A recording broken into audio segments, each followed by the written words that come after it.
Welcome back in, everyone. I'm Katie Bird, and you are here on your Thursday night. It is 8:17 p.m. on KCTV 5 Plus. And next up here, one American advocate is working on strategies to promote students' activity and healthy habits in schools. So, a recent Kansas House bill that would have required school districts to provide elementary students with a certain amount of daily recess, prohibited limiting or withholding recess as a form of disciplinary action, required a state fitness test, and designated required recess time as part of the school term was vetoed by Governor Laura Kelly in April. And I want to take it over now to Kelly McKenna to learn more on why she's pushing for more states to pass bills to promote school activity. Hello, everyone. Welcome back into KCTV 5 Plus. I'm Katie Bird, and joining us now is Kelly McKenna. She is the CEO of End Chronic Disease, and this is a nonpartisan nonprofit focused on bringing prevention into everyday American life through advocacy and education. So, Kelly, you have worked with lawmakers across our entire country, including here in Kansas, and I want to ask you a little bit about what's going on in the Sunflower State. Could you explain what's going on there? Yeah, thank you for having me. So Yeah. what our organization worked on, actually a number of bills in Kansas this year relating to building prevention into K through 12 schools. So big picture, our kids are sicker than they've ever been before. 40% of kids have at least one chronic disease, and chronic disease builds over your lifetime. And so what happens in your childhood actually has a really long-term impact on your health. And so what we've been focused on with a lot of our advocacy is going into state by state, looking at policies that could help K through 12 schools better protect kids against long-term chronic disease development. And so a lot of our efforts have been focused on, for example, daily recess mandates, because you might be surprised to learn that only 10 states nationally require a daily minimum amount of time of recess. Of course, recess allows kids to move around. Movement is very good for the physical health. Other bills that we've been working on are removing ultra-processed foods from school lunches, reducing the amount of time kids are spending on screens on their cell phones during the day, making sure kids are learning about preventive health in school. So specifically in Kansas this session, we worked on a bill looking at school lunches, trying to make those a little healthier, and then mandating daily recess in the state. Yeah, so I want to ask you more about this daily recess. Obviously, it's vital for kids' activity. So, are kids really not getting enough recess? They're not, the short answer. So back in the early 2000s, there was a big push nationally to increase test scores because our kids, on average, were not doing well on tests. And that efforts came at the expense of non-tested subjects like recess. Now, ironically, recess actually helps improve learning and test scores, but that is what happened. So at that time, 40% of schools reduced the amount of recess that they offered every day.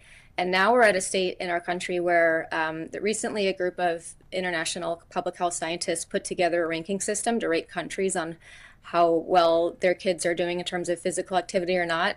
USA got a D minus on activity and an F Wow. on sedentary behavior. Yeah, so as much as 80% of kids are not getting recommended daily activity levels. The CDC and the American Academy of Pediatrics and the World Health Organization all recommend 60 minutes. Right now, what we see on average nationally, kids are getting about 27 minutes of recess per day, but that could include indoor recess, in which they might not be moving at all, and it could include not unstructured play. So they could just be sitting on their phone the whole time and not moving around. And so what we see in terms of unstructured playtime nationally, kids are getting about 4 to 7 minutes per day. And that unstructured playtime is critical to not only their health, but their learning and their behavior, all of it. So yeah, the kids are not getting enough time. Short Yeah, answer.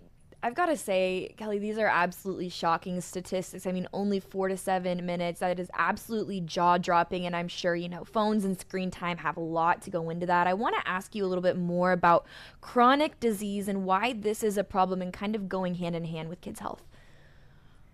Yeah, so think of chronic disease as the long-term accumulation of your daily habits and your daily environments. Kind of every minute of your lived experience is shaping your health for better or for worse. And this all starts in childhood. Right now, 76% of US adults have at least one chronic disease. These are as much as 80% preventable. And chronic diseases are things like diabetes, obesity, heart disease, autoimmune disease, fatty liver disease. They're pretty much all driven by the same root causes, would be diet, lifestyle. So how much you're moving, how much are you sleeping, how's your stress level, and then, like I said, your daily environments. How much is your environment conducive to those sorts of behaviors? And then, of course, access to care. What kind of access do you have to be able to be healthy? But yeah, and it's increasingly a problem in childhood. So we now are at a point, I think I mentioned earlier, 40% of kids having at least one chronic disease. And we look at just kind of the list of the behaviors that I was mentioning and where the national kind of average is right now. 90% of kids not getting enough vegetables in their daily diet. 80% of kids not getting enough exercise. 70% of their calories are coming from ultra processed foods. 40% of kids not getting enough sleep every night. And so all of these compounded has really brought us to a crisis level. We've had seen obesity quadruple within a generation. We now have 1 in 3 kids being obese or overweight, 1 in 5 kids having diabetes or prediabetes. And this is well worse than other developed nations. Wow, wow. I mean, again, absolutely shocking statistics. So, when thinking of those specific chronic diseases, what are the ones that you're seeing most often with children? With children, it's a lot of obesity and diabetes, prediabetes, and then sort of the risk factors for longer term chronic disease development, like I mentioned, not getting enough sleep. I think I said 40% of kids are not getting enough sleep. If you're looking at high schoolers, it's 75% not getting enough sleep every night. They're far more stressed than they used to be. They're also having more mental health challenges than they used to, and those mental health challenges have a long-term compounding effect on physical health. We're seeing rates of asthma and autoimmune disease rise in children, and even fatty liver disease. So Wow. it's pretty astounding, and we feel strongly that schools can be a very protective environment in terms of mitigating against these long-term risks and pathways. Yeah, wow. And we know that Governor Laura Kelly in the state of Kansas, she vetoed House Bill 2763, again focused on fitness testing and mandatory recess. Could you walk me a little bit more through the policies that you're advocating for, not only in the Midwest, but around the country? Yeah, so I would say our biggest focus is this year, which we're seeing very widespread bipartisan support for. We test before we work on legislation. We test by polling to make sure has widespread support. And so anything that we work on is usually 85% plus voter support. So we've been working on recess bills, trying to mandate a daily amount of minimum recess time, state by state, at least 30 minutes. That's ideal. It'd be better if it could be 60, but right now 30 would be an improvement. And it's important to note that recess time should be unstructured play, so kids shouldn't be on their phones during that time. And also that recess should not be withheld as punishment, because right now recess is often withheld as punishment, and kids who often face that kind of punishment are the ones who could benefit the most from recess. So we know, for example, in Kansas, 60% of schools do withhold recess as punishment. So Wow. the recess one, we're seeing a lot of states working on this. Getting ultra processed foods out of school lunches. This is one that we passed a couple of major bills last year, one in California and one in Texas, to remove ultra processed foods from those school meals. And they're generous in that they build a multi-year timeline to allow for schools and suppliers to react and respond accordingly. The California lunch bill was one of the most bipartisan bills of all time in the state. Through every single chamber and committee and full legislature vote, it only ever had one no vote in opposition. Wow. Yeah. And then additionally, we're seeing a lot of momentum and support for reducing cell phone and screen time limits. You're even seeing, for example, a state like Indiana. Indiana essentially banned the use of cell phones in schools a couple of years ago. The kids could still use it in between class time and lunch. And now this year, Indiana passed another bill that says from bell to bell, no access to your phone. So you come to school with the phone, you have to put it in a bag and you get it back at the end of the day. We are seeing more states kind of double down on that because the research is very strong in that respect. We saw LA Unified School District just a couple weeks ago moving to completely remove screens for K through second grade and implement stricter kind of enforcement or stricter regulation of even if kids do have a screen to learn from in the classroom later on after second grade, no passive scrolling, no use of YouTube. It needs to be used actually for learning. Yeah. Because those screen times, and this is something that we've brought to the conversation. Oftentimes you hear about mental health in the context of screen time harms, but it's actually very detrimental to physical health as well. It triggers a number of pathways that contribute to chronic disease. And then the last one that we're really excited about is trying to make sure that schools are incorporating preventive health education into their curriculum so that kids can learn from an early age in a way that's engaging and digestible and desirable, the importance of nutrition and sleep and movement and all of that. Yeah. Again, so much good information here.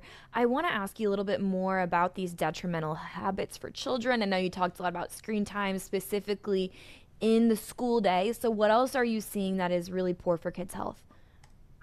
The ultra processed foods are really toxic. These are foods that are designed to be addictive. They have little to no nutritional value. And it's important. Another reason that we're focused on the school reforms, we have a lot of focus on elementary school, is that kids develop their habits at that age generally that last for a lifetime. So kind of what you're eating, your taste preferences, your preferences for exercising or not, how you kind of react to situations, manage your stress. So the ultra processed foods, when you're eating them so much, like I said, 70% of kids' daily calories coming from ultra processed foods, you become kind of addicted. They're designed to be addictive, become addictive for life, and they set off a whole cascade of bad processes inside your system. And like I said, lacking nutrition. So I said earlier, kids are 90% of kids not getting enough vegetables every day.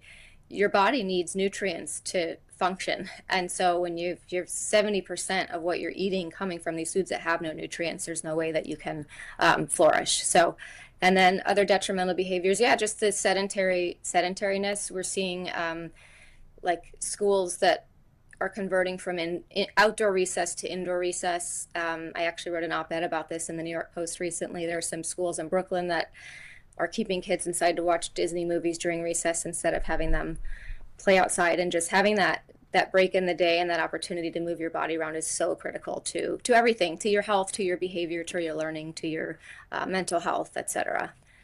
Yeah, thank you for walking me through this along with these examples across our country. And so, for Kansas parents and families, hearing this might concern them. It might raise questions that they before weren't aware of this kind of stuff. So, what should Kansas families watch for next? So, I mean, we hope that while these bills, the lunch bill and the recess bill, didn't pass the state legislature this year, what we're really excited about is there's just a growing national awareness and momentum around these issues. And so we absolutely, our organization intends to come back next session and hopefully work on these again if there's not other progress in the meantime. Governor Kelly did say, even though she vetoed the bill, she strongly supports recess in schools and she wants to work with districts to make sure that they're getting that. But I would say if you're a parent watching, and you're wondering what are your kids exposed to during the day, be an advocate. Call your district, call your parent-teacher association, get involved yourself, reach out to other parents, and reach out to us. We're happy to help guide you in any way that we can. Yeah, and I want to ask you, Kelly, a little bit too, just about promoting healthy habits and implementing it into children's everyday lives. So, what's a good starting point for kind of shifting some of those things that are detrimental to their health? Yeah, so I'd say the key from a childhood perspective, the key detriments is it's the ultra processed foods, it's the lack of movement, it's the addiction to screens, and it's the kind of disruption to sleep, and all sort of one vicious cycle. Don't overwhelm yourself trying to do too much at once. Do what's manageable. Think of, we don't like to tell people one diet versus another diet is better because all of us are bio-individual, but generally speaking, if you can reduce the reliance on ultra processed foods, look for foods that are not processed, that are coming from the earth, that are kind of in their original state, that's going to be more ideal. And then in terms of exercise, you don't need to be running marathons, or you don't need your kid to be running marathons and being, intense bodybuilders. Get them outside more, or even inside, do some fun activities like make it fun. We want you want kids to desire these habits. So it shouldn't be prescriptive or overly managerial, but like get them dancing, bring them to yoga class with you, have a dog, have them walking the dog with you. It can be simple, like subtle, small changes can actually have a very long-term impact. And then, yeah, try to limit the screen time, especially in those earlier years. And don't be worried. I recently was talking about screen time and someone asked me, but isn't it important in this day and age when AI is going to rule everything in the future that kids learn technology early? What's important is that kids, like you, allow their brains to develop in the ways that they're meant to and that they stay healthy. Which early on, they don't need to be learning ChatGPT when they're 6 years old. So. Yeah, such great advice and great reminders for all families here in Kansas and Missouri. Kelly, thank you so much for sitting down with me. Do you have any final thoughts? Well, thanks for the opportunity to share this information. I can't emphasize enough how much this problem of chronic disease impacts every U.S. household and how much it starts in childhood. And so, thanks again for having me. Yeah, we really appreciate your time and thank you again for your advocacy that you're doing for health across the country. We appreciate you. Now, I want to go ahead and read you the following veto message. This is straight from Governor Kelly regarding her veto of House Bill 2763. She says, in quote, I wholeheartedly believe that elementary students need a minimum of 30 minutes of recess every school day. She says that recess contributes to the physical health of children and enhances their ability to learn. So she also says that she supports the implementation of a state fitness test to be administered annually as required for participation in the federal Rural Health Transformation Grant Program. She goes on to say that the leadership of the State Board of Education and the Kansas State Department of Education have agreed to begin taking the steps to implement the fitness test once federal guidance is provided to states. She said they will further reaffirm their recommendation that elementary schools provide a minimum of 30 minutes of recess